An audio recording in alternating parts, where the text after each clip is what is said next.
On September 2009, South Africa's Sumbandila sat, in low Earth orbit, was reported to have experienced a power distribution failure due to radiation shortly after its launch, which rendered the Z and Y axis will permanently inoperable.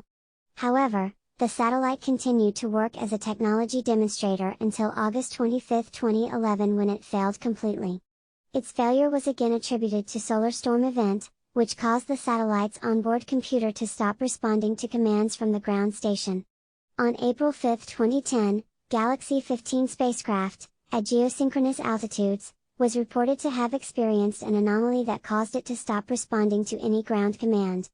The failure was attributed to an onboard electrostatic discharge, ESD, which led to a lockup of the field programmable gate array within the spacecraft baseband communications unit.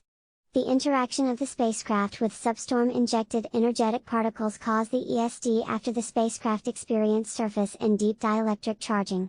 A concise documentation of many other cases of satellite anomalies and losses that have been attributed to space weather can be found in several literatures, for example, p. 33 of Refs. And,